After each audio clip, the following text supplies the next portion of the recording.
quoi aujourd'hui? Bah écoute, on va parler des lieux de travail. Et déjà vous voyez ça commence très fort, on rigole beaucoup. Et je vais vous expliquer les 4 lieux dans lesquels on peut travailler quand on est freelance. Bon après c'est pas une liste qui est limitative, mais en tout cas c'est ceux que j'ai expérimenté moi. Et je vais vous donner les avantages et les inconvénients de tous ces lieux.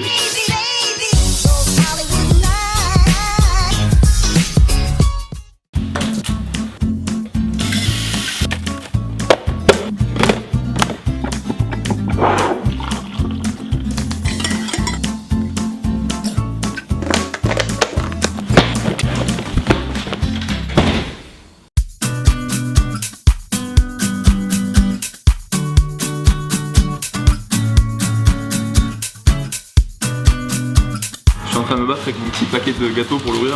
Voilà, on y est, on est dans un café. C'est l'archétype du freelance. Il y a le petit ordinateur, il y a le téléphone, il y a le café. Et on pourrait avoir l'impression que là c'est le setup parfait pour un freelance pour se mettre au boulot. Sauf qu'en fait il y a plusieurs limites à travailler depuis un café. Déjà comme vous pouvez le voir, peut-être l'entendre, je sais pas comment t'as réglé le son Bast, mais je peux pas parler aussi fort que ce que je veux. C'est une première limite, c'est que quand on est dans un café, on n'est pas tout seul, il y a des gens autour. Donc il faut se maîtriser. Et par exemple si vous devez appeler des clients et si vous devez convaincre un prospect, ça peut être une limite à prendre en considération. La deuxième limite c'est que là, j'ai acheté un café, ça a dû me coûter je sais pas 2 €, quelque chose comme ça. Je vais pas pouvoir rester tout l'après-midi dans le café. Il y a bien un moment où je vais devoir partir parce que sinon le propriétaire il peut pas faire son business. Lui aussi c'est un entrepreneur, lui aussi c'est quelqu'un qui est créateur d'entreprise. Et du coup si les gens ils viennent et ils se calent toute l'après-midi dans son café juste en consommant pour 2 €, ça peut pas le faire. Et puis le troisième point, c'est que quand on travaille depuis un café, on peut pas se lever pour aller aux toilettes. Et ça on n'y pense pas, mais dans une journée quand on est au coworking, quand on est dans son lieu de travail, on fait des petits allers-retours. On peut partir, on peut revenir, on peut aller marcher pour réfléchir, on peut aller jouer un petit peu au baby ou je ne sais quoi. Quand on est dans un café, si on veut quitter sa place, il faut absolument partir. Et ça, c'est très compliqué. Par exemple, je vais pas aller fermer mon ordinateur à chaque fois que je vais aux toilettes. Voilà. Donc voilà pourquoi les cafés, c'est pas optimal pour travailler. Ça peut dépanner si vous avez un mail ou deux à envoyer, mais je pense pas que ça puisse être une solution dans le temps. Au revoir. Au revoir.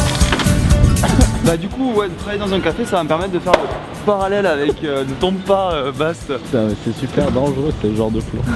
Ah ouais, on va traverser la route en plus. C'est 100% prise de risque.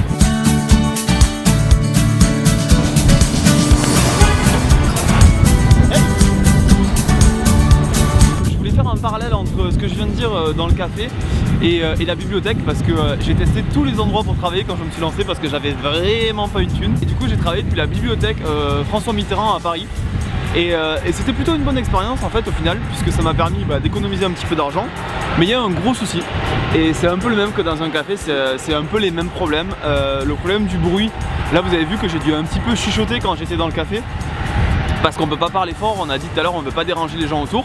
Et dans une bibliothèque c'est ça fois 1000, c'est à dire que vous avez même pas le droit de tousser. Tout le monde se retourne et vous regarde et c'est normal puisque les étudiants ils sont là pour bosser. Donc du coup c'est la première limite. Et la deuxième limite c'est la même que dans un café. C'est que si vous voulez vous lever pour aller aux toilettes, vous n'allez pas trop pouvoir parce que vous pouvez pas trop laisser vos affaires. En tout cas c'est pas recommandé dans toutes les bibliothèques de France. Et voilà, donc là aussi c'est un petit peu les mêmes freins. On n'est pas libre de ses mouvements, on n'est pas libre de parler, vous pouvez pas négocier des contrats dans une bibliothèque. Donc attention au travail en bibliothèque.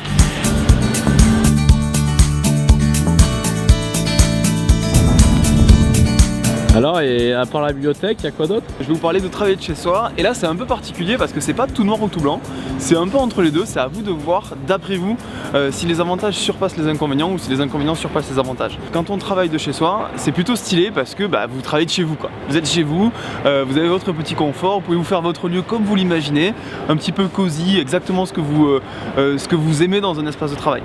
Par contre, il y a un inconvénient qui est certain, c'est que c'est plus difficile de faire une barrière entre la vie professionnelle et la vie personnelle. Et du coup, chez vous, il y a plein de choses qui peuvent vous déranger. Déjà, quand vous êtes au travail, maintenant on a les téléphones portables, les ordinateurs.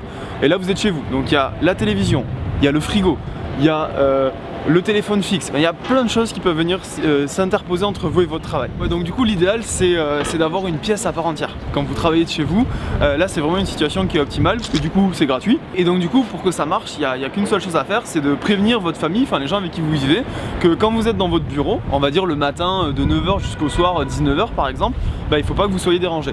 Et dans ce cas-là, je pense que travailler de chez soi ça peut être une option qui est viable. Si vous n'avez pas ces possibilités-là, je pense qu'il vaut mieux se tourner vers la 4e option qui à mon sens est la meilleure des options et c'est celle que je vais vous montrer par la suite. On y va. On part des endroits pour travailler.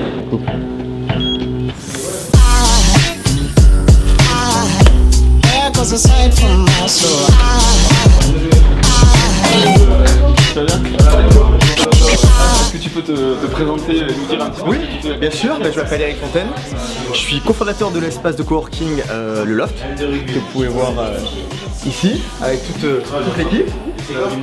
La Dream Team, exactement. Ça fait 2 ans qu'on est là, on a ouvert en décembre 2015. Et voilà, parce qu'il y avait on va dire une tendance de fond sur des gens qui avaient envie de bosser en équipe comme ça, notamment beaucoup de freelance. Et suite à ça, on s'est dit pourquoi pas créer un espace chaleureux avec une ambiance, on va dire spécifique, particulière. Et donc l'idée est arrivée, on va dire courant 2015 pour une ouverture en décembre 2015.